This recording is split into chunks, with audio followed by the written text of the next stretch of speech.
사막에 있는 홍해가 넘실거리고 있고 양쪽에는 높은 산, 거칠은 산이 있으며 광야였습니다. 저들은 어찌할 바를 모르며 하나님 앞에 부르짖습니다. 때에 모세는 하나님 앞에 기도하면서 하나님, 우리의 갈 길을 인도해달라고 얘기합니다. 하나님께서는 모세에게 이야기합니다. 내가 가진 것이 무엇이냐? 나는 지팡이뿐이 없습니다. 그 지팡이를 물 위에 올리라. 지팡이를 물 위에 올리니 성령께서 역사해서 그 홍해가 갈라진 것을 보게 됩니다. 우리는 마른 막대기와 같은 것을 갖고 있지만 그것을 통해서 하나님은 역사하여 길을 내게 한 것을 봅니다. 이스라엘 백성들이 3일 길을 가면서 르비딤에 이르렀을 때에 마실 물이 없어서 백성들은 고함을 칩니다. 차라리 우리가 애굽으로 돌아가면 나았을 것을 왜 우리가 이곳에서 죽어야 하느냐 하면서 그 소리치고 야단했습니다. 그때 모세는 하나님께 기도하니 하나님께서 말합니다. 내가 가진 것이 무엇이냐? 그 지팡이를 르비딤 바위를 쳐라. 그러니까 바위를 칠 때 상수가 나와서 그 많은 이스라엘 백성들이 광야에서 3일길 가다가 물을 만났습니다. 먼저 물을 만났을 때는 쓴 물이 마라의 쓴 물을 마실 수가 없었습니다. 그러나 하나님의 기적을 통해서 반석에 물을 쳐서 단물이 된 것을 보게 합니다. 예수님 때 갈릴리 가나에 갔을 때 혼인집의 잔치석에 찾아갔습니다. 많은 손님들이 찾아왔습니다. 잔치석의 중요한 일은 포도주를 내며 잔치하는 일인데 일하는 일꾼들이 볼 때에 포도주가 점점 떨어져 갑니다. 이제는 점심시간이 지나가고 아직도 서너 시간이 남아있는데 찾아오는 손님들을 어떻게 대접할까 걱정이 됐습니다. 그때에 이 일하는 사람은 주인에게 가서 얘기했습니다. 주인은 예수님의 어머니한테 가서 근심 걱정을 얘기했습니다. 그럴 때에 예수님의 어머니는 예수님께 저 포도주가 떨어가니 어떻게 하면 좋으냐 얘기했습니다. 예수님께서는 하인들을 시켜서 말합니다. 너희들에게 6개의 항아리가 있지 않느냐? 항아리에 물을 담아오라. 항아리에 물을 담아올 때에 주께서 기도함을 통해서 그 물이편에 포도주가 됐다고 하는 사실을 보게 됩니다. 오늘 이 엘리사 선지가 명한 대로 여인이 빈 그릇에 기름을 쏟으라고 할 때 그 기름이 넘치고 넘쳐서 모든 빈 그릇이 다 채워졌다고 하는 것을 보게 됩니다. 이 여인은 말했습니다.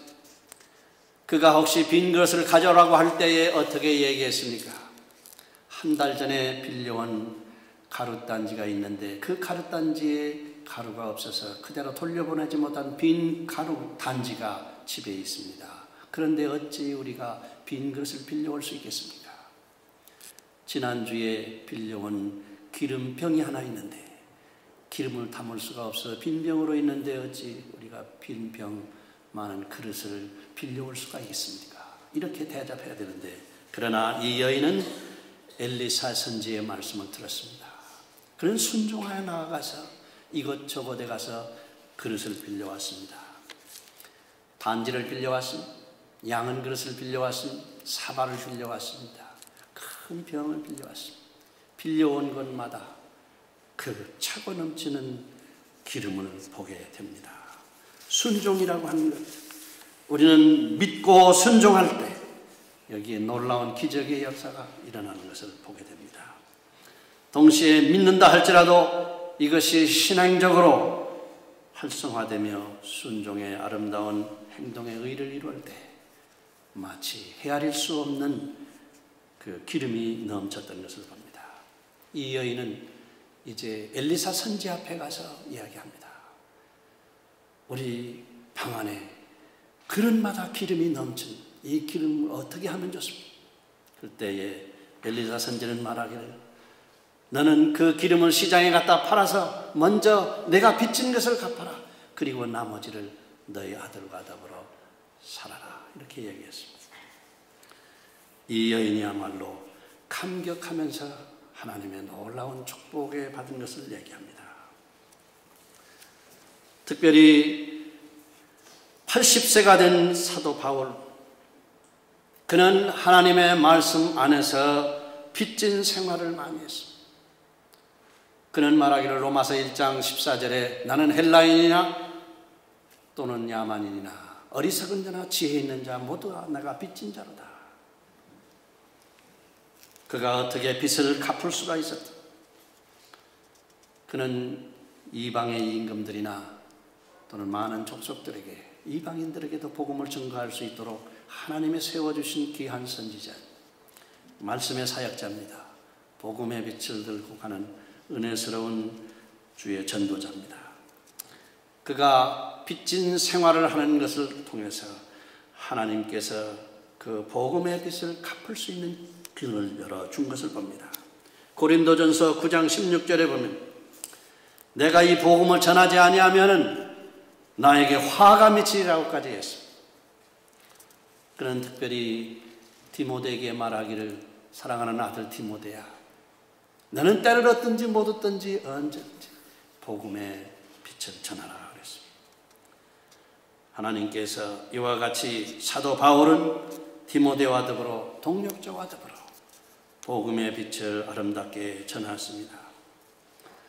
그는 디모데후서 4장 2절에 있는 대로 때를 얻든지 못 얻든지 힘써 하나님의 말씀을 전하라고 하는 것을 보게 됩니다. 우리 그리스도인들은 사랑의 빛이 있습니다. 하나님의 은혜의 빛이 있습니다. 우리가 하나님의 은혜의 빛, 사랑의 빛, 복음의 빛, 우리는 전하여 기름을 따라서 붓듯이 우리는 넘치는 그 빈 그릇을 채우는 은혜스러운 삶이 되어야 될 줄 압니다. 두 번째로 치료하는 기름인 것을 보게 됩니다. 야고보 기자는 사람들 중에 병든 자가 있느냐 교회 장로들을 청할 것이요 그들은 병자에게 기름을 바르며 병 낫기를 위하여 기도하라고 했습니다. 기름을 사용한 것은 창세기 4장 4절에 아벨이 먼저 양 첫 새끼의 기름을 여호와 하나님 앞에 드렸다고 하는 말씀을 보게 됩니다. 이 기름은 병든 자를 고쳐가며 귀신들을 내쫓는데 귀한 그릇으로 사용했습니다. 마가복음 6장 13절에 보면은 많은 귀신들을 쫓아내며 많은 병인들에게 기름을 발라 고치더라 라고 하는 말씀이 있습니다. 누가복음 10장 34절에 보면 여리고성을 가다가 강도 만난 사람이 죽어갈 때 그것을 지나가던 사마리아 사람이 있었습니다. 제사장이 지나갑니다. 지도자들이 지나갑니다. 부유한 사람들이 지나갑니다. 그러나 자기의 생명이 두려워서 그대로 갔지만 그러나 사마리아 사람은 자기가 고이 간직했던 이 올리브유 기름을 병을 열어서 그 아픈 자리를 싸매주고 감싸주면서 그를 살려준 귀한 역사를 보게 됩니다. 장로들은 기름을 가지고 병든 자를 찾아가서 기도하며 발라주며 회복되게 하고 병을 고쳐줬다고 하는 초대교회의 역사를 우리는 봅니다. 헤로드 왕은 병을 치료하기 위해서 기름 목욕탕까지 설치해 놓은 것을 보게 됩니다. 하나님의 거룩한 장막 성전을 지었을 때 그곳에 있는 기구와 장막에 기름을 발라서 거룩하게 했던 모습을 보게 됩니다. 이 기름은 병든 자를 고치는 역사를 이루었습니다. 일본에 가면은 성협단이라고 하는 교파가 있는데 그 교파에 하나님의 말씀을 증거하는 그 성단에는 기름 그릇이 놓여 있다고 합니다. 병자를 위해서 기도할 때마다 기름을 바르며 기도했던 신유의 역사를 나타내고 있습니다. 우리가 노회를 할 때에 한 번은 유진에서 노회를 할 때에 봅니다. 기름을 바르며 기도하며 사순절 때에 기름의 놀라운 성령의 역사를 몸소 체험하는 그런 예배를 드려본 것을 보게 됩니다. 우리가 병을 고치는 것도 기름을 통해서 이루어졌습니다. 하나님의 놀라운 기적의 역사를 통해서 치유의 역사, 회복의 역사, 믿음의 역사가 병을 통해서 특별히 기름을 통해서 이루어진 것을 볼 때에